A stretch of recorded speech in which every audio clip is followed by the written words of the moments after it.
What I want to talk about for the next little bit is validation in families. And I want to talk about this in a very practical way. I want to cover a bunch of things. So first, disclosure information. I appreciate the plug for my book from Perry, but otherwise I'm not selling anything. And I don't have any ties to the pharmaceutical industry. So I want to talk about a couple of different things related to validation. First, I want to talk about what it really means to give someone a validating versus an invalidating response. This is a term that gets used sometimes in ways that are more reminiscent of Saturday Night Live than something that's useful, and I want to make it as useful as we can. I also want to talk about how this concept is actually related to borderline personality disorder and give you some examples from our work. One of the things that I do is run a dialectical behavior therapy program that has a couple of parts to it. One part is a traditional treatment program for adolescents and adults with borderline personality disorder and the host of other co-occurring problems that we've heard about. The other is that I run a DBT program for family members, for parents and couples and other family constellations, which it turns out to be an extremely useful and fun thing to do. And unfortunately, there aren't so many programs like that in the world. So I'm going to give you some examples from our program as well. And then I want to talk very practically about how reducing invalidating responses or increasing validating ones does make a difference. It makes a difference for family functioning and for the family members within the family, as well as individual well-being. So we'll kind of walk through this together. Okay, so what are they and why do they matter? First of all, I want to be clear that when we talk about something that's invalidating, it doesn't mean that necessarily what the person's doing is mean or cruel or abusive. Of course, being mean and cruel and abusive are also invalidating, but you sure don't need a new concept like validation to understand that those are harmful things to do. So, of course, those are validating, but that's not really the things that we're mostly talking about. In the same way that validation isn't necessarily, invalidating responses are not necessarily neglectful or uncaring or even dysfunctional. Actually, many invalidating responses are pretty warm, pretty nice, very well intended. And this can be very confusing for people. Therefore, they're not necessarily pathological. So being invalidating doesn't necessarily look awful. In fact, it doesn't even look bad sometimes. So what it does mean, though, is that something about one person's experience, their valid behaviors, if you will, especially what the person's wanting, what the person's feeling, what the person's thinking, are missed or misunderstood, not paid attention to, disregarded, minimized, misunderstood, sometimes criticized, and sometimes pathologized. But those are things. And that sometimes even invalid behaviors, okay, that's interesting, that somebody actually could have an invalid behavior? Sure. That an invalid behavior, especially something that's passive or dangerous, could be legitimized. Okay? So what does that mean? Well, let's think about this. So let's say, anybody here do you ever have a thermostat war in your home? Yeah, yes, obviously everybody knows what I'm talking about. So the thing is that if you think about it, the temperature's an easy one. Okay, well, it's easy, but we still have trouble negotiating it. But if you think about it, if you come home and you're cold, or you're the warm one or the cold one, it doesn't make any difference. And so let's say you're cold, so you turn the thermostat up and the heat comes up. Okay, you're comfortable a little while later. And then whoever you're living with comes home and turns it back down, or maybe way down, because they come in and they're thinking, oh my gosh, wow, what are we living in, a steam bath here? You know? Okay, now that is, in and of itself, of course, that's invalidating, right? Now, it's not even directed at you, but it's saying, gee, I'm hot. Not thinking about the reasons why I might be hot, why the reasons someone else might not be hot. I'm simply responding to what I notice about my experience, which indirectly invalidates yours. It says, your being cold is not all that important. Now, It's not necessarily all that bad, okay? But this is sometimes when we have the wars, right? Person ducks into the bathroom, turn it back up. So now people can negotiate temperature, right? You can have a conversation which might be light or could be intense, but you could negotiate it. You could find a temperature that you either might both be comfortable, or a temperature at which one person could put on a sweater or wear a blanket, or another temperature at which the other person can take off their sweater or their shirt and wear around a t-shirt and boxers for the winter. And as a family therapist, these are some of the solutions that I've seen people come up with. But what if instead of it being the physical temperature, what if it's the emotional temperature? What if it's the emotional climate in your home? That's much harder to adjust. And so when we talk about validating and invalidating responses, sometimes we're not talking about things like that are even as easy to recognize as temperature. Maybe I'm a person who likes emotion, that I kind of thrive on emotion. Maybe I'm just an emotional person.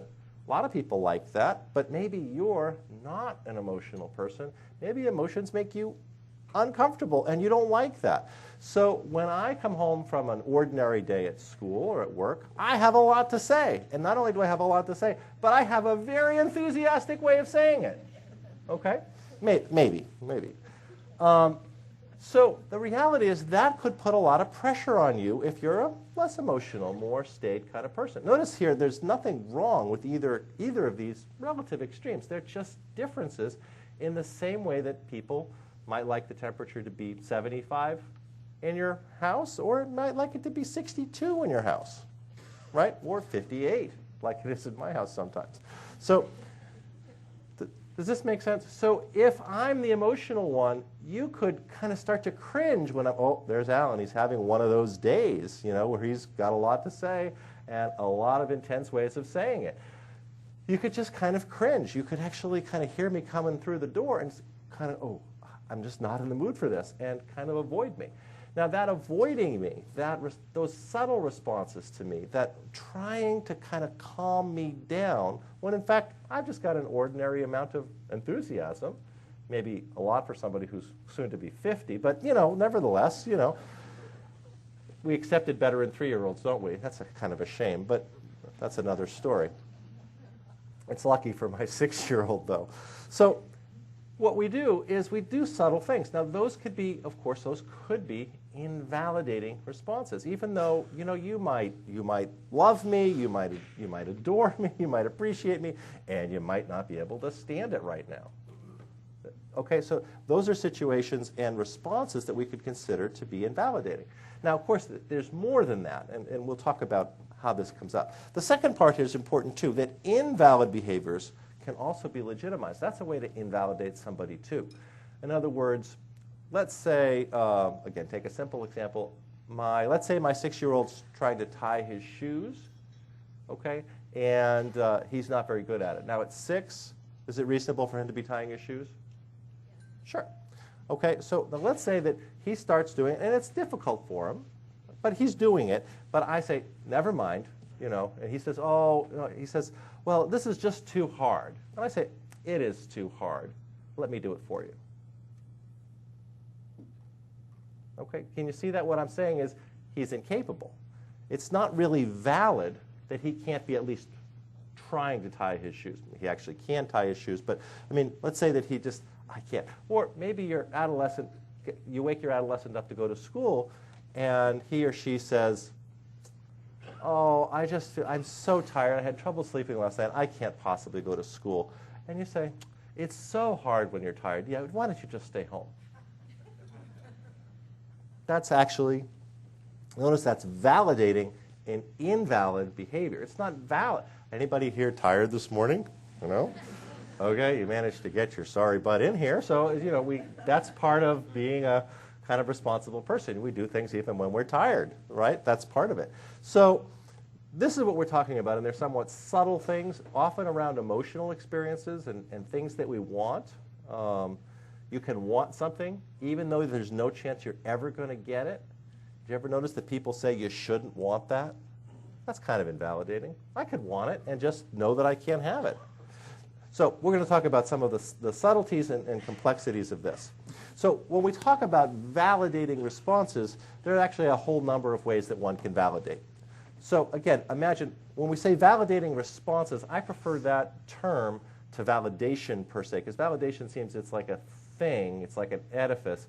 Really what we're talking about is how we respond to somebody, what they're experiencing, often what they're expressing, but sometimes what they're not expressing, but still experiencing, how we respond. So one way, of course, is when someone's expressing something, feeling something, thinking something, wanting something, we can just simply listen and pay attention. That's one way to validate. That's communicating that I'm interested in what your experience is. We can also simply acknowledge the other person's points of view or experience. Oh, interesting that you feel that way. Now, this is a tough one, but this is actually one of the more important ones. When you're in a conflict, when somebody says, you are a big jerk, it's hard to validate that. Yeah, you're right, I'm a big jerk, which isn't, of course, validated because we're not big jerks. There's no such thing as a big jerk. That's a judgment, right? I could do things you don't like, and you could say, gosh, you really did, I don't really like what you did, and I could acknowledge, yeah, I know you don't, is much better than I didn't do it, or it shouldn't bother you. You see the difference? Okay? So acknowledging the other person's experience, reflecting the fact that I know that you're upset with me. You say, Alan, you're a big jerk. I say, I know you're really upset with me. That leaves the crack of the door cracked open to start to figure out what it is that you're upset about. If I may not like you calling me a big jerk, it may be somewhat more colorful than that. Okay? I may not like that, but in fact, when I say, I know you're unhappy with me, I know I did something that upset you, that at least acknowledges the quality of your experience, which is that you're unhappy about something, you don't like it. There's some negative emotion about something I did. And it opens the door to start to understand what that is and to start to repair and communicate around it. Validating responses also include asking questions, working to understand. You say I'm a big jerk, catches me out of the blue. I don't have any idea what I did. I could simply say, no, I'm not, kind of defensively, reasonably, but not very helpfully. Or I could say, what did I do? How come you're so upset with me? I'm not in a defensive, like you shouldn't be upset with me, but in an interested, what happened? What did I do? How come you're so upset with me? I'm sincerely interested in understanding that. Sometimes a person actually has a reaction that has parts that are pretty reasonable and understandable and normal, and other parts that are not as normative. Doesn't mean wrong, just not as normative. It's important to try to normalize the normal parts and to say, of course you feel that way. If somebody, if you're driving down the street and somebody pulls out in front of you in a car, cuts you off, and you have to slam on your brakes, and you say, whoa, that's really scary. The person sitting next to you says, yeah, of course you're scared. Right? They don't say, now why is it that scary to you? Because that just asking that question would be a little invalidating. Wouldn't it? So completely obvious. They've been sitting in the car. Didn't they see what happened? So sometimes you have to validate it in a specific way to actually be validating. And then there's also just this idea that you have to treat people as competent and not as fragile, but as an equal human being. That's also validating, which the converse is not validating. And then sometimes we just have to match what the person wants with our own vulnerability. And sometimes that's an interesting thing to do. So for example, if you go out on a date with somebody, say the first date, and at the end of the evening the other person says to you, gee, I had a really nice time. I hope we can get together again. Okay. Well, that seems nice. Okay. So you could validate like by listening and paying attention.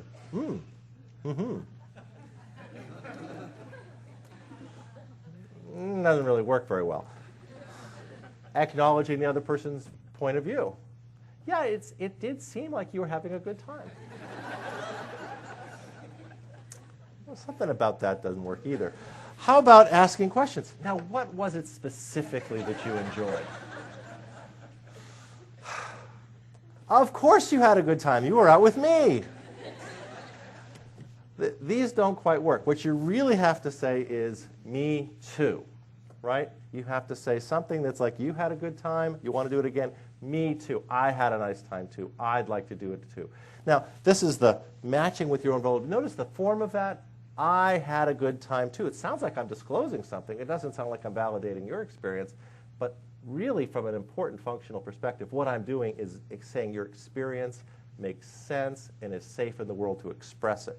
Okay, now that's a kind of a comical one, but what about when the other person says to you, you know, we've been fighting a lot, really been kind of nasty to each other over maybe hours or days or weeks or months or years, and you say to me, you know, I just hate this fighting stuff. It's just so awful, and I want to get along so much better. I want to try to put some of this behind us. Okay? Now you're being vulnerable at that point. Now what lots of people do is take that opportunity to hammer the other person. Right? It's like, well, you know, it's about damn time, you know? And you know, that's not very validating. What's really required in that situation is you've got to let go of your attack mode and say, me too. I hate this too. I want to do this differently too. So there's a quality of that that's very important. And finally, sometimes we validate just by doing something, not by talking about it all day. You know, when you've turned the thermostat down and your partner or your child or somebody is cold, you know, you can get them a blanket. Don't say, of course you're cold. It's 58 degrees in here. You get them a blanket. You know, sometimes we have to do things that actually improve the situation for the other person. Okay, now, what's the take-home message? Okay, validate the things that are valid. Validate the valid. A person's experience is always valid in the sense that it is the person's experience. It doesn't matter if the person's experience is based on some misunderstanding, faulty logic, right? It doesn't make any difference. If I believe something is going on and I'm sad about it, you know, if somebody tells me that my dog just got run over by a car, I'm really sad. It doesn't matter if they were wrong. It wasn't my dog, right? You know, you could say, I shouldn't be sad. It wasn't my dog. But the reality is, I thought it was my dog, and I got really sad. And it may take me some hours to recover from that sadness. I can't just snap out of it and say, oh, thank heavens, it wasn't my dog, and go back to normal. Whew, I've been devastated. It's going to take me a while to kind of get back to normal. So validating the valid, often. And we can occasionally invalidate invalid things, right? So if I say, where's the bathroom? And you say, hey, I don't know where the bathroom is actually. Where is it? I know it's out that way, but that way. Okay. So if I go out the door to head in that direction, it's good for you to say, no, no, not that way, right? So I'm going that way. You block me and say, no, no, that's not the way to go. That's healthy. That's helpful. Okay. But we want to do that seldom, and we usually want to, in meaningful situations, validate the valid first. You know, my oldest son, when he was in high school, he's now in college. When he for about 6 months, he worked on, gee, I want you to buy me a car. That kind of makes sense, right? You know, gee, I really would love it if you'd buy me a car. And so, of course, it's like, of course he wanted us to buy him a car. We had a lot more money than he did, you know. Since he had absolutely no money, that wasn't hard. So the validating thing to do, of course, say, of course I understand why you want me to buy you a car. Of course, I mean, I would want me to buy you a car too if I were you.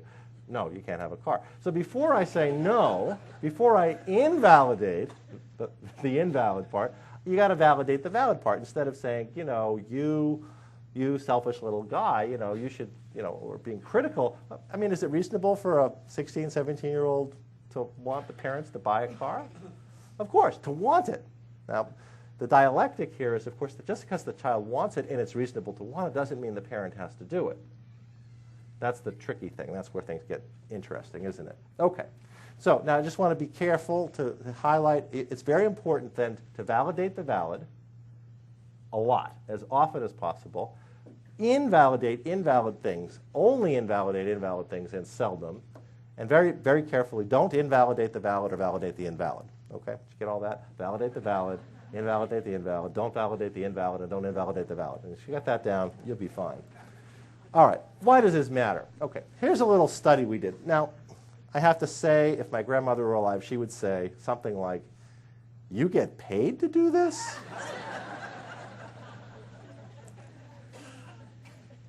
Really, she would. She'd say, "I could have told you that," you know. And in fact, every one of you could have told us this, but it's nice to see it in scientific terms. Okay, so what does this say? Well, if we look at this this graph, well, that's not, I don't want to ignore you people on the side there. Do I have a pointer or something? I can only do one side. Sorry, but if you look at the two graphs, these are measures of negative emotional arousal. That's the curve. Okay. And this is, for our purposes, I've consolidated two kinds of measurement. We did psychophysiological measurement. We wired people up. Okay, we got their galvanic skin response. We got their heart rate. We got their respiration, their respiration band, heart rate reactivity, a whole variety of things that were physiological indices of emotion. And we asked people to self-report their emotion, to actually tell us what they were feeling and how intensely. And it turns out that most of the physiological measures and the self-reports were essentially correlated. So I kind of collapsed them, took their averages, and put them on one curve so it's not so confusing. What you see are two curves. This is one group of young adults that have been randomly assigned to either, at the peak of their arousal, to get validated or invalidated. They don't know that, of course. Okay? That's the nice thing about being a researcher. You can do these kind of nifty things. So what happened was, not unlike Barbara Stanley's paradigm that she mentioned yesterday, what we did was we started out with people, we got their baseline levels of arousal, they're all pretty normal, and then we gave them very complex math problems. They actually weren't the whole idea was to stress them out. And they knew this. They said they were volunteering to be an experiment. We said we were measuring stress responses, which was all completely true. And we just basically gave them these math problems that actually look easy but are very hard. And even if they got the right answer, we told them it was the wrong answer. What can I say? I don't think anybody got the right answer, but we didn't even know what the right answers were. Yeah, it's a little sadistic, I agree. But anyway, what happened, of course, is this. As you can see, the stress response goes up. Now, each one of these periods, there are a series of 3 impossible math tests. They're timed. They try it. They get the wrong answer, whether they do or not. And their arousal goes up, up, up, up, up, up, up. And at the end of several of these, the whole idea is the experimenter at that point asks one question, says, "How's it going?" Okay? And then if they're in the validating condition, almost everybody says, "Gosh, this is harder than I thought," or "This is frustrating." Something like that. Almost everybody says that. And if they're in the validating condition, the experimenter says, "Guess what? Of course." Right? That's that. Remember that, of course? Normalizing. Everybody responds that way. Don't forget, it's designed to be stressful. Okay, that's it. That's all it has. It's like 10 seconds of simple validating response. Or if they're in the invalidating condition, the experimenter simply says, notice the pause. Really? Most people don't respond that way. And then goes on. Okay? That's it. Okay? Not like you're a big jerk, what an idiot, nothing like that. Just, really? Like your response is a little weird. Okay? Even though it's completely normal. In other words, the very definition of being invalidated. So, and notice and then of course they get some more problems to do that we tell them they get the wrong answer in. So what happens, notice is that this is very much like real life. And what happens is if they've been validated, even though they continue to do these stressful tasks, their arousal comes down, down, down, down, down, and hits another new baseline, which is higher than the bottom. So it's still stressful to do these math tasks and get the wrong answer, but not that stressful, a little bit more than when they started, but way less than at the peak of their arousal. But if they got invalidated, their arousal essentially doesn't come down at all as they continue to go through stressful tasks. I think this is exactly right, and my grandmother would have been right, that this is intuitive, but it's important to see it because these are unimportant tasks. Doing some math problems, nobody's going to keep your name. I mean, there were no negative consequences for getting the wrong answer. Not like real life where you're living with somebody and they're misunderstanding you and telling you your experience is bogus and wrong. Okay, so what does this tell us? Well, it tells us a couple of things, and this and a series of other studies that I don't have time to go into. Well, one thing it tells us that we've learned is that when we are under a state of high emotional arousal, our ability to describe our experience, what we're wanting, what we're feeling, or just the situation accurately and descriptively, our ability to do that goes downhill. Okay? And we get what we often call is emotionally dysregulated, and associated with that are things like increased impulsivity and interpersonal reactivity. Now, what does that mean? Okay, so let me give you an example. So let's say you're waiting for your partner, or you're waiting for your child. Okay, it's the middle of the night. Okay, your son or daughter, your teenage son or daughter is supposed to be home at midnight. You've gone to bed. You wake up and you realize it's 12:45, and you notice that the light's still on. Okay, how do you feel? Worried, right? Do you see how that's a kind of reasonable, normative reaction? I'm worried, okay? Now, assuming that this isn't a regular occurrence, in which case you are sure that your child is fine and just flaunting the rules. Okay, that's a different, but maybe this is a situation where your child is not typically coming back late, okay? Everybody, so worry is the reasonable, I mean, I'm guessing most of us would feel that way. So then you get up, and so you phone the child on the cell phone, or if you know where the child has been, you try that wherever they've been, no answer, nothing going on, you're still worried. So you try phoning the child's friend that your child went out with, no answer. So it's a bit frustrating in a variety of ways. So how are you feeling now? Now it's 1:15. More worried, right? Your arousal's gone up, up, up. And so then, about 1:30, you hear a quiet key go into the door. And the door opens, and there's your smiling child. All the appendages are intact. There's no blood. Okay? Hi, Mom. Hi, Dad. Okay? What do you say?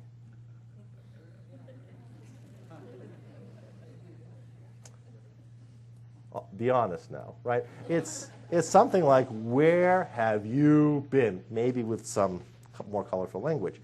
So now I want to point out what just happened was exactly this. Our arousal goes up and up and up, and then our ability to express ourselves goes down and down and down. Instead of saying, oh, honey, I'm so glad to see you. I've been so worried. We say, where the hell have you been?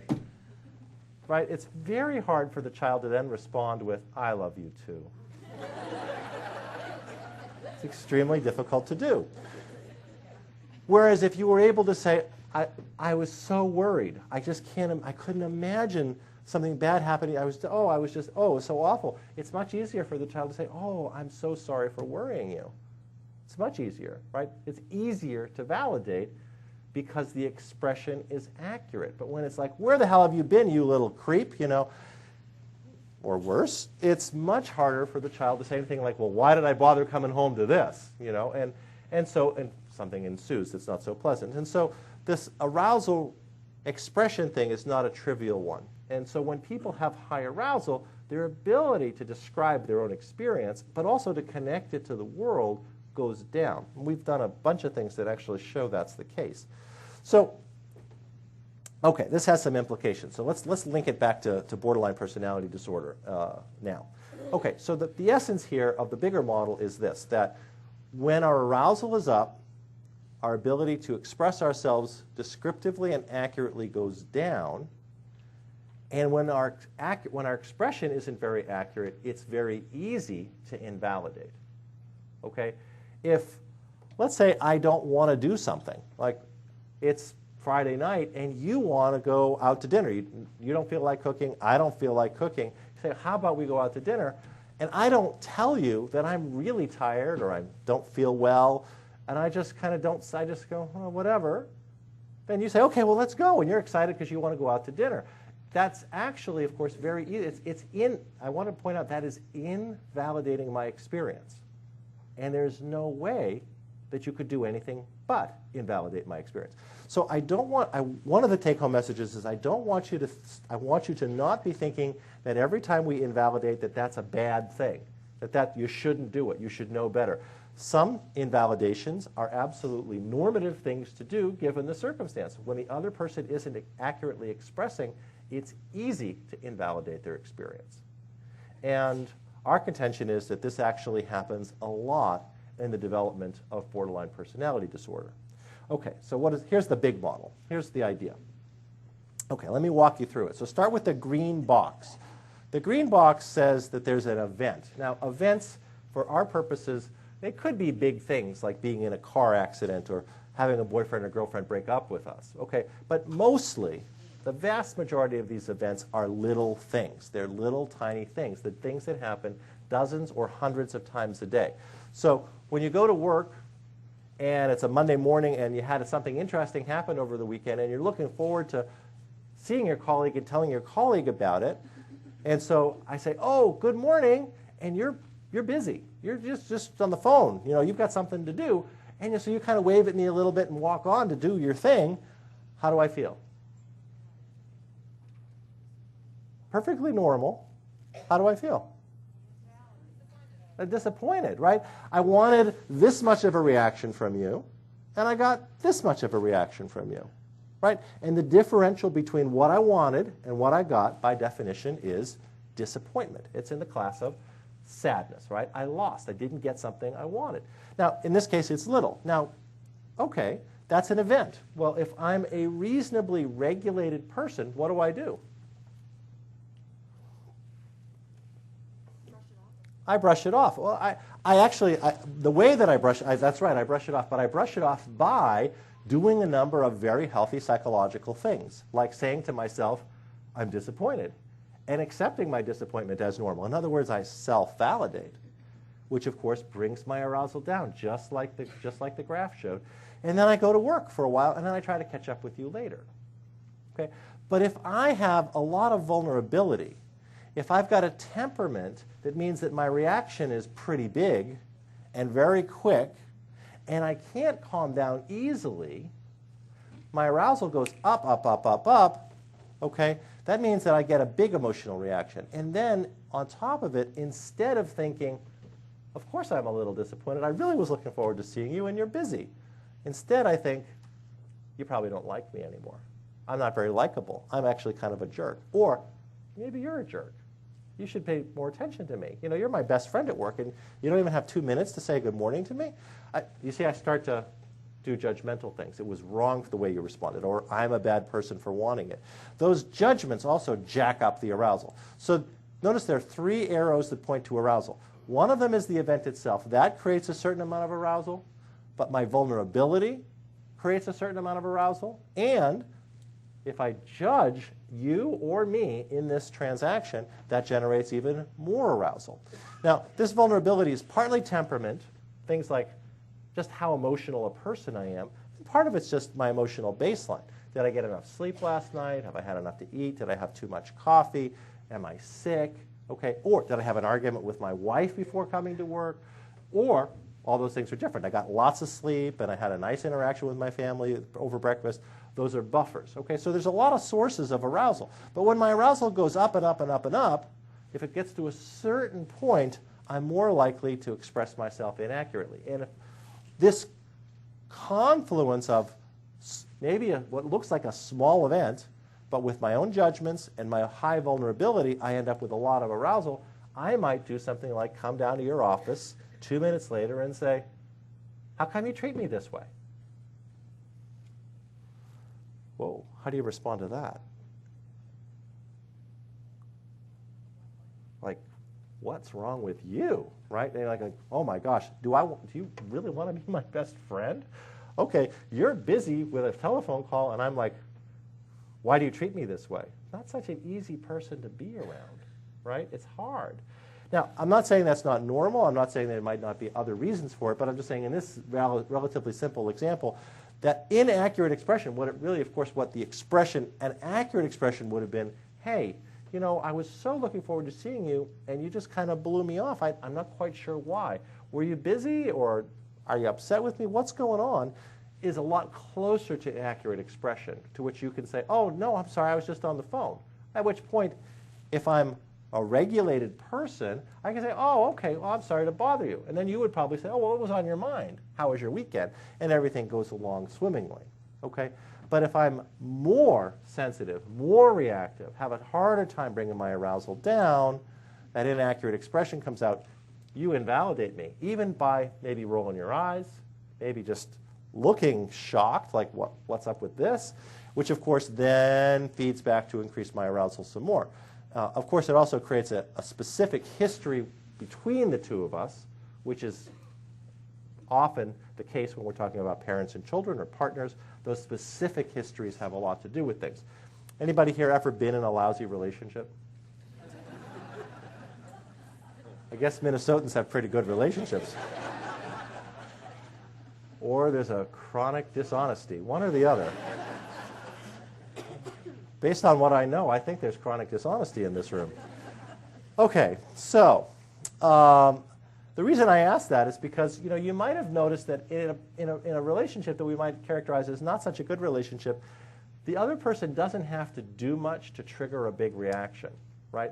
That one little eyebrow going up, is maybe enough, like, oh no, here we go again, and boom, flooded with negative emotion. But yet with somebody else, it would take a much bigger response to get the same negative emotional reaction in us. That's this part of it that's just our history with that person also can make us more specifically vulnerable to those situations or that specific individual. So we aren't necessarily generalizing all of this to every situation. I could be very reactive to you individually, but not reactive to lots and lots of other people in my life, which is, of course, why sometimes our family members, and I'm including people with borderline personality disorder in this, but also other people who don't have borderline personality disorder, sometimes we react in ways that are rather puzzling. It seems like I was just so furious with you, but now I'm smiling and talking to somebody else in such a nice way. It can be very puzzling.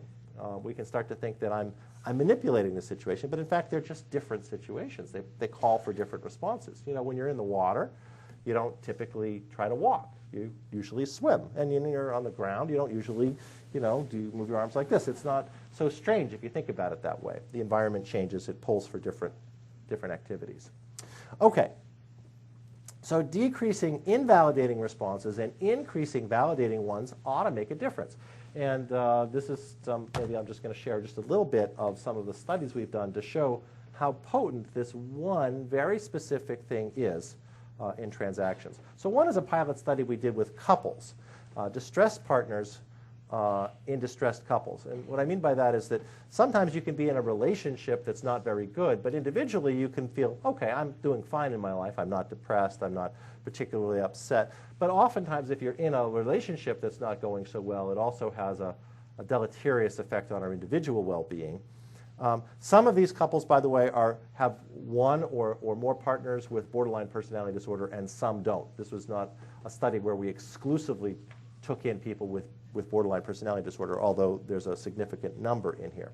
So what we did, I should tell you what we did. So basically what we did was a very brief intervention, which is just 6 sessions in groups around couple issues, but teaching people essentially how to express accurately and how to be more validating in response. Okay, those two keys. There are some other parts to it that it's not that easy to express yourself accurately when you're upset, and it's not that easy to validate when you're upset. So there were other parts, but basically the centerpiece was helping people to manage their emotion, to be able to express accurately, and to manage their emotion to be able to validate the other person, even if they didn't like it. And what we did was, in order to try to make this an even more valid kind of study, we didn't just ask people to self-report, which is important. We gave people standard questionnaires to ask about their relationship and ask about how they're doing individually in depression and so forth. But we also videotape them. We have them come into our offices, and we leave the room, and we put the video camera on, and we ask them to talk about their relationship. And then we actually have somebody, this is one of those funny things in research, we call them blind observers. Now, how can you watch a videotape if you're blind? I don't know. But that's what we say. Actually, what we mean is that they're blind to, they don't know whether these people are in therapy or not, if it's before treatment, after treatment, from the community, happy, unhappy. They don't know anything about them. So they're blind to everything else. And we have them rate how validating or invalidating the partners are. So that's a kind of other way of introducing some more validity to this kind of study. Okay, and so here we have this is something called the brief symptom inventory, which is a very standard, simple way of looking at general individual levels of distress. And as you can see, the F stands for female and the male for male. Actually, these turned out to all be heterosexual couples. And consistent with the literature, women are more aware of their distress or have more distress, depending on how you think about it, than men. But in both cases showed significant reductions from pre to post, and it was maintained at follow-up. In men's cases, even though they started without a whole lot of demonstrable distress, they actually reduced significantly and continued to reduce in the follow-up period. So that's kind of nice. So this intervention had some nice effects in terms of decreasing individual distress into the normal range, and using standard measures of relationship satisfaction went from anything under 100 is considered a pretty unhappy relationship. The community standard on this scale is 114, and the standard deviation is about 14. So it's a pretty severely distressed group here that was started. Both men and women were unhappy in their relationships. And by the end of the treatment period had squeaked up to between 105 and 107, which is better, but if you looked at the items and you had a relationship score of 105 to 107, you'd say, well, things aren't awful. They aren't exactly in the toilet, but this isn't exactly blissful either. But interestingly, continued, even after the end of the treatment program, to do better and better. And at the end of our follow-up period, actually we're reporting completely normative scores of relationship satisfaction. So this was a very interesting set of findings for us because it was actually much bigger than what we expected. We were not by any means convinced that we were going to have such big effects in this short intervention. We were hoping simply to reduce invalidation and see if that moved anything. So here's what we found from our videotaped analysis. As you can see, both men and women at the beginning were less validating and more invalidating. Okay, high levels of invalidation for both men and women, and low levels of validation. And by the end of treatment, they had crossed over. They actually now were doing more validating responses than invalidating ones, both men and women. And here's where the treatment ended, and in the follow-up period, which was several months later, they continued to do that. So something about this stuck. It wasn't just an immediate effect that went away, as many treatment effects do, but actually hung in there. And when we did some other analyses, which are too complicated to go into at the moment, what we found was that actually this validating, invalidating stuff mediated their response. In other words, this seemed to be the central feature of what made a difference for them.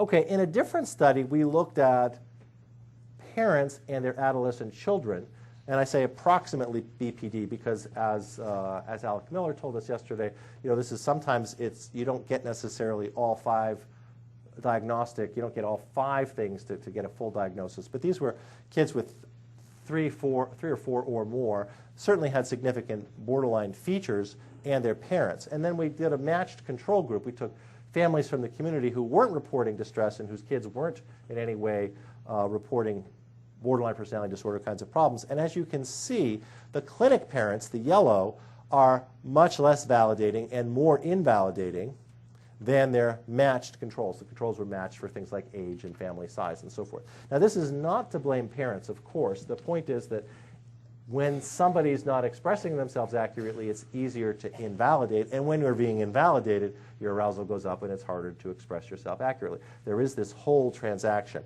and this is some good evidence for that. So, of course, we started to do some interventions with these folks, too. And the results of our interventions with parents were that we actually showed actually in a very small number of sessions, significant reductions in invalidation. We actually didn't show big improvements, some modest improvements in validating, but big reductions in invalidating, which was a real success from our perspective. And that when parents did reduce their invalidation, it was clearly associated with improvements in their children. Children reported reduced distress, increased self-esteem, or reduced depression, irrespective of whether the children were in treatment or not. This is an interesting finding. So just by working with the parent, helping the parent understand the child's behavior a little bit differently and learn to respond to it differently, even when some of these kids, the things that the parents were invalidating were pretty normative things, I hate school. Okay, you shouldn't hate school, because it's kind of invalidating. And others were very quixotic. The child's like not saying much of anything. So the parent says, well, maybe you could tell me something, and it becomes much more subtle. And the post-intervention changes in the mothers, and we, unfortunately, like so many studies, we had too few fathers participate to actually have a meaningful data set, but we had enough mothers to do this.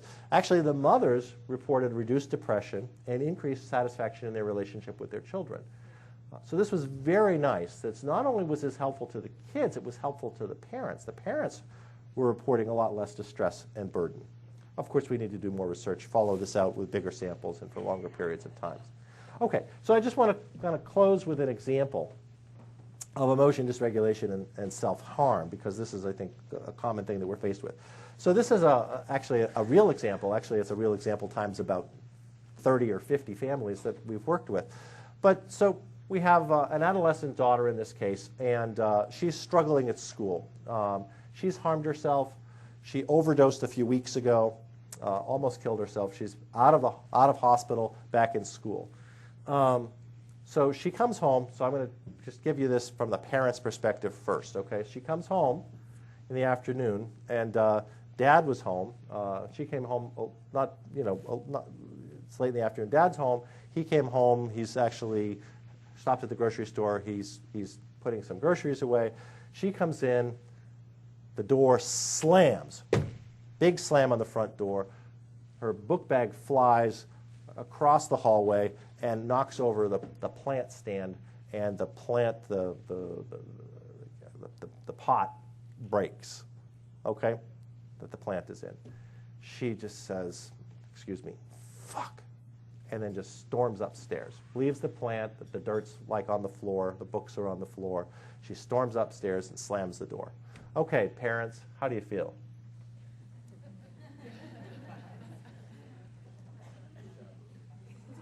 Nice to see you too, honey.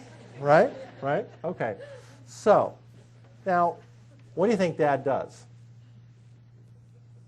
Okay, now notice he's got two sets of emotions, right? On the one hand, he's very unhappy that she comes home, she slams, she breaks, and she just leaves, doesn't clean it up. On the other hand, he's really afraid, oh my gosh, what's she doing? She overdosed a couple of weeks ago, three weeks ago. Is she going to do this again? Oh my gosh, I'm really scared. So he's got fear, and he's got some, yeah, he doesn't like this mess stuff and her just leaving it there. So what does he do?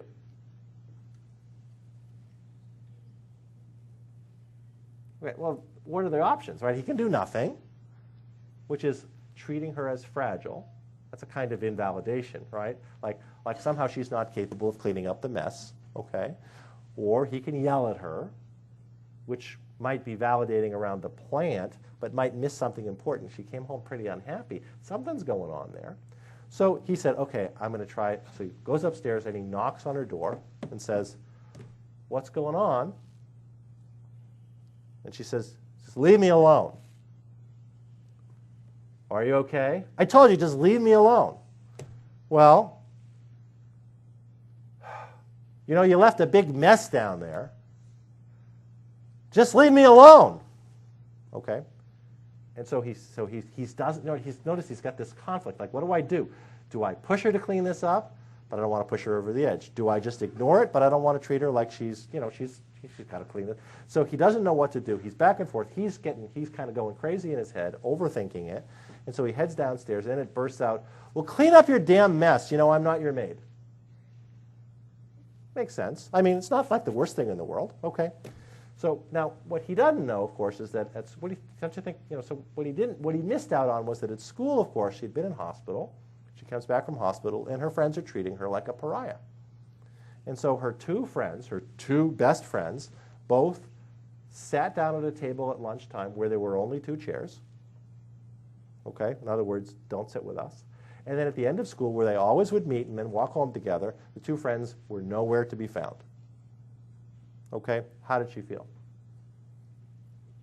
Pretty awful. Okay, lots of awful. So what did she starts thinking about?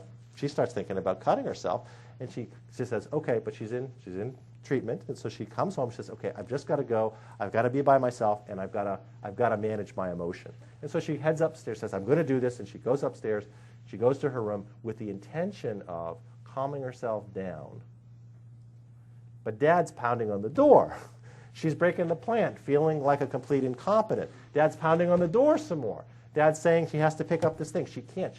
you get the idea. So what happens is this transaction just follows, okay? And that he's well-meaning, he's trying, he doesn't know what to do. She's well-meaning, she's trying, she doesn't know what to do, but of course they clash.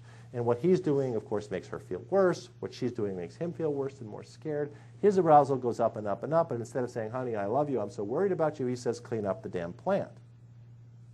Makes perfect sense. It's hardly the worst thing in the world, but it's just enough more demand and negative emotion that she doesn't know what to do. I think this is a good example of the transaction. Okay, so what can we conclude? Well, first of all, we can conclude that families can play a key role in the development and course of BPD. Now, we can say that without blaming anybody. I hope you can see that there's no blame in this model, that we can do things that can certainly make things worse with the best of intentions, that even don't look bad.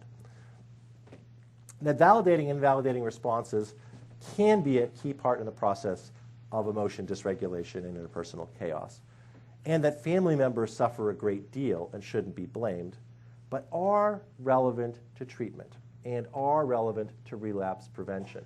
Even if we aren't part of the problem, we can be part of the solution. That's very important.